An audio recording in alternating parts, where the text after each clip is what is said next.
Hey guys, welcome to Love Me Some Cooking with Vicki. Today we're going to make some fried chicken. Well, actually we're going to make it for tomorrow, but we're going to start today. We're going to brine it first, okay?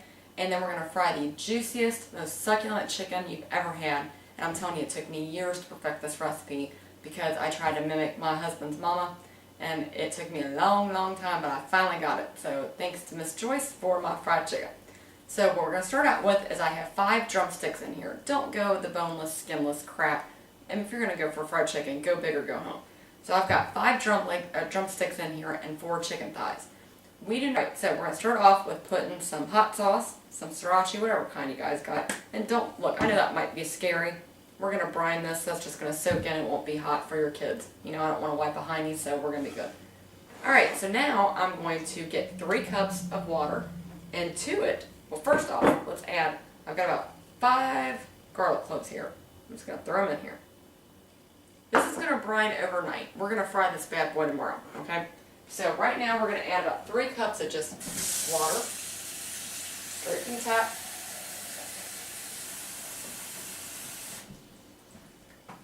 And to that, now I know this is going to seem like an ungodly amount of salt, but I swear to you it's not, because we're going to rinse it off. And I know this might scare people that, you know, we're not rinsing the chicken, but we're going to tomorrow. We gotta get the salt water off. So I'm gonna add a 1/4 cup of kosher salt. Seems like a lot, don't worry.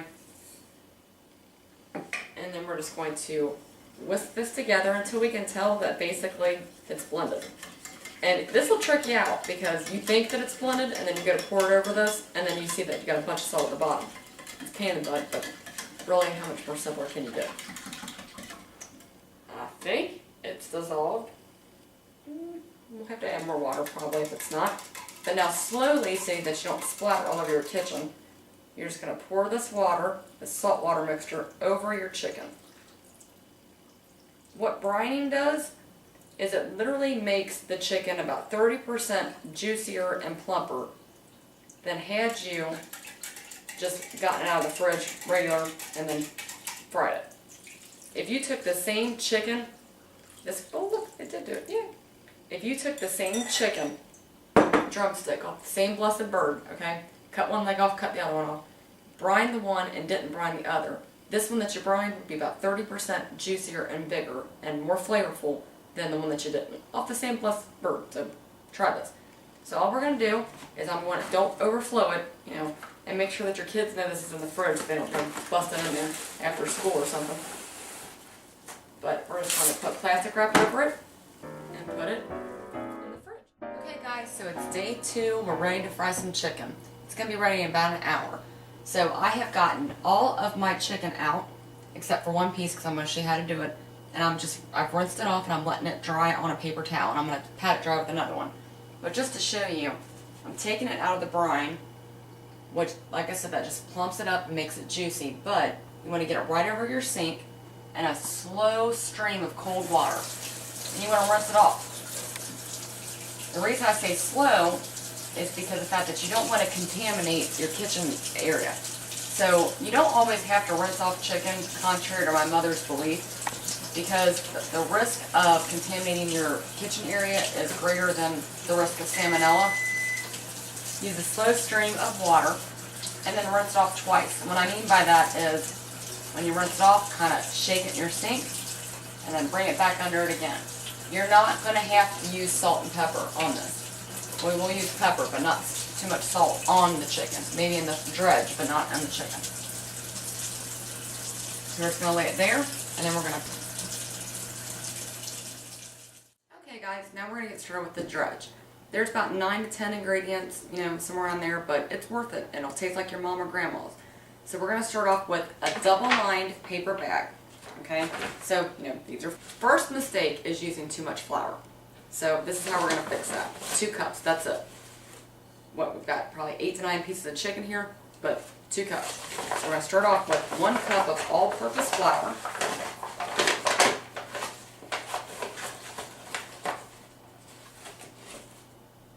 Put it in here.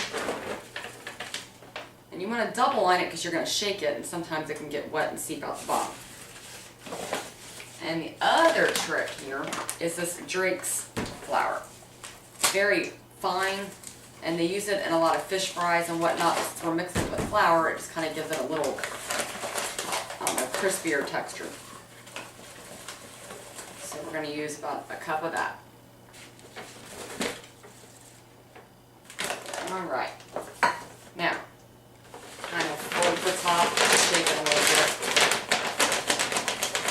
Now watch this when you open it up. Oh, it didn't. Ooh, there it goes. A little puff of flour. So to that, we're not going to measure anything but with our palm, okay? So I'm going to add about a tablespoon of kosher salt. Same thing with my garlic pepper. About a tablespoon.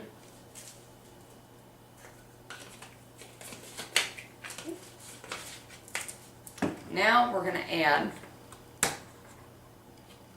about, I don't know, same thing, tablespoon of paprika. And just a sniff of cayenne pepper.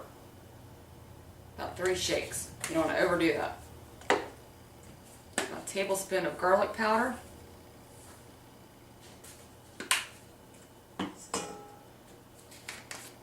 Tablespoon of oregano.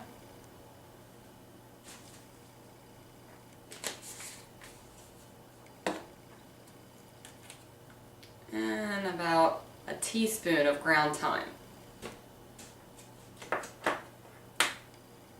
And about, let's say, a teaspoon of ground mustard.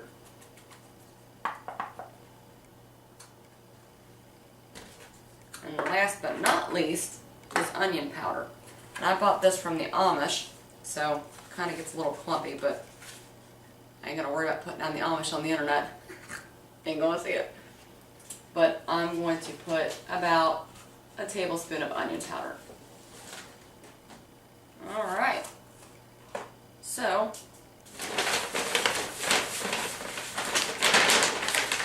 fold this over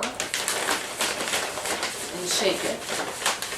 Mom made chicken bacon, I'll help. Alright, now, I've got my oil preheated to 375. You know when it's preheated because the light goes out. So if the light's on, do not put your chicken in. Wait for the light to go out. These are little tricks that I've taught myself. So I've patted this chicken as dry as I can get it. Let's start off with the drumsticks and I'll show you why. Because we're going to put these in here first. And we can do 5 drumsticks in our electric skillet. And then the 4 thighs at the same time. So it's going to be 2 batches. This is going to take 18 minutes to cook for each batch. So that's what I mean. It's going to be ready in about an hour. Kind of shake it this way, shake it that way.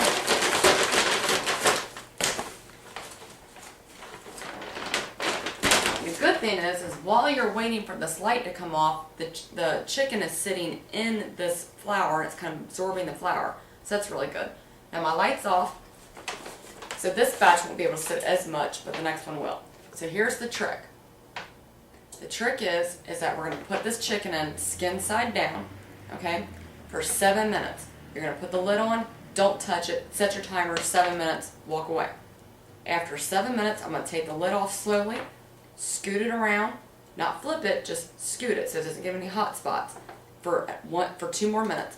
But you don't time it until you put the lid back on, and then wait a couple seconds, and then start timing it back. So it's going to be 9 minutes on either side, but you don't lift the lid up for the first 7 minutes. That's your trick. Okay, so lights out. Okay, now, this is what I mean by the skin side down. Okay, so this is down here. This is the skinless part up here. Put it in really slowly, because when you drop this chicken in there, it kind of drops the temperature. And watch your fingers. Don't start timing it until they're all in.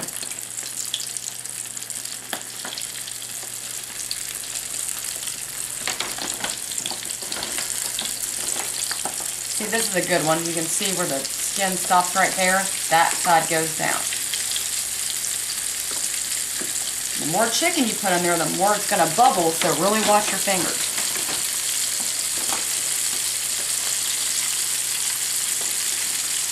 You don't want to overcrowd your pan or else it'll steam and not fry. Alright, so now we're going to take this batch and stick it in our flour mixture and let it sit for longer than the drumsticks. Alright, so I'm just going to shake this up and then just leave it sit. This is going to sit this flour mixture for probably about 15 minutes. Let's leave it there. And we can kind of clean off the counter and get started with our homemade macaroni and cheese. Alright guys, lift the lid slowly because it'll have condensation there. This is minute 7. We're just going to scoot it around. Alright guys, it's been 9 minutes, so slowly lift this lid off, turn it so it doesn't splatter on you. Now we're going to turn our chicken. Look how pretty. Alright, 7 more minutes. Then we'll scoot it around. Okay guys, now we're going to make my secret homemade macaroni and cheese. And what I mean by secret is there's one ingredient in there that you're probably not expecting, but that's what makes grown men who don't even like macaroni and cheese love my macaroni and cheese. So the first thing is I have one whole, it's about this big, large sweet Vidalia onion that I chopped up. I'm not going to show you all how to chop an onion because I'm sure you know how. And I sauteed it in a little bit of butter where it's translucent, ready to go. I'm going to take this big old thing of Velveeta cheese. Now, usually at my Kroger, they used to sell the little 8-ounce block, and you only want to use about 6 ounces of cheese. But they quit selling it, so now I got to use this big one. This makes really good grilled cheese sandwiches. This is 16 ounces of cheese. So we are going to go ahead and use just 6 ounces of it. I'm going to have you come on over here with me to the skillet, and then we'll show you what the rest of it is. Alright guys, I've got my onion going, and to this I'm going to add 1 3/4 cup of whole vitamin D milk. And I'm going to whisk in a 1/4 cup of all-purpose flour.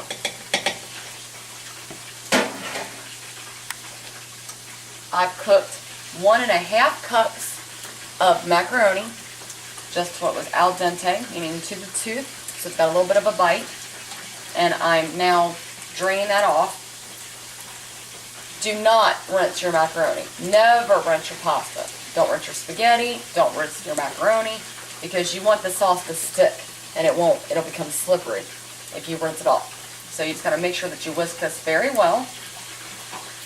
And now I'm going to pour this into my pan on medium-high heat. So you want this to bubble just a little bit. And here's the secret ingredient. I've had people ask me for this recipe. I have literally kept this ingredient out of cookbooks because I did not want people knowing what it is. So, alright America, are you ready to see what my secret ingredient for my macaroni and cheese is? It is chicken seasoning salt. You can only get this basically at the Dollar General. It's 50 cents. You can't go wrong. I know it's got salt in it. That's why I'm not putting my regular salt, my kosher salt in this. I will put garlic pepper, but this is what I'm going to use. So I'm going to make sure that it's not clumpy. And I don't measure, so I'd say about, let's count out the shakes. 1, 2, 3, 4, 5, 6, 7, 8, 9, 10, 11, 12, 13, 14, 15, 16, 17, 18, 19, 20, 21, 22. It doesn't have a very salty flavor. It just has a really good flavor. So I don't think it's, I wouldn't consider it salt, but it's really, really good. So let's go ahead and just kind of stir this. Now see, you can already tell the consistency of this is thickening up because we added that flour and the milk. So you want to cook it for about 2 minutes to let it thicken, and make sure you're stirring it constantly or you'll burn it. Obviously, you already know that. Alright, now we're going to take this off the heat, and we're just going to take our 6 ounces. We're going to take our 6 ounces of Velveeta cheese and just kind of pinch it off.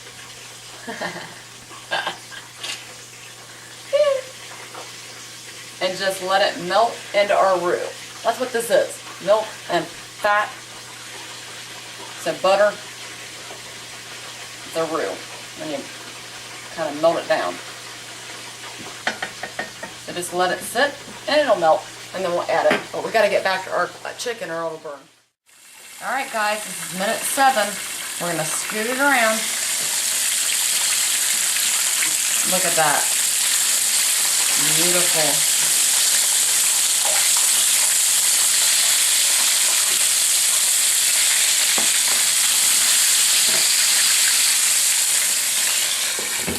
Time it for 2 more minutes. Alright guys, and here's the other trick.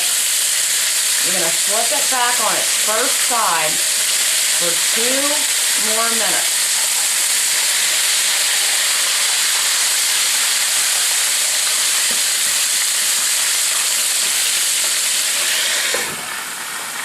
And then it's going to be done, and we can take it out and let it drain here. Put a little salt on it, and then start with our next batch after that light comes back on. Alright guys, time to get the chicken out.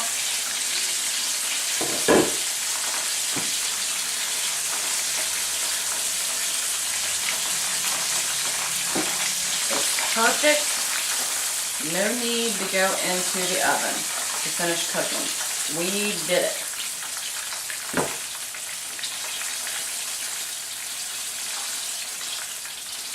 The kernel ain't got nothing on me.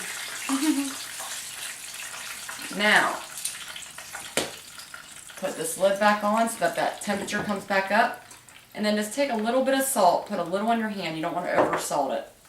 And this is just regular salt shaker salt. And just sprinkle a little on. Alright, that batch is done. So when that light goes out, we'll get started with the second batch. Alright guys, got my roux ready. 1.5 cups of cooked macaroni.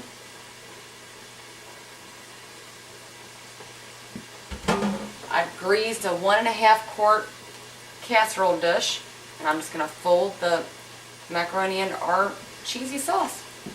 We're going to bake this at 350 degrees for about 30 minutes uncovered until it's golden brown and it starts to bubble.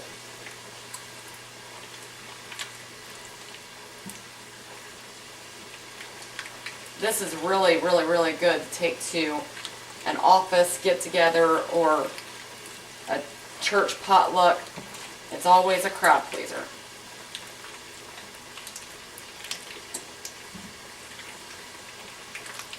And I really have had people beg for this recipe because they didn't know what it was that was so good. And it is that chicken seasoning salt from Dollar General.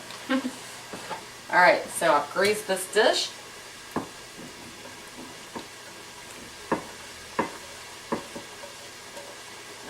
Pour it in.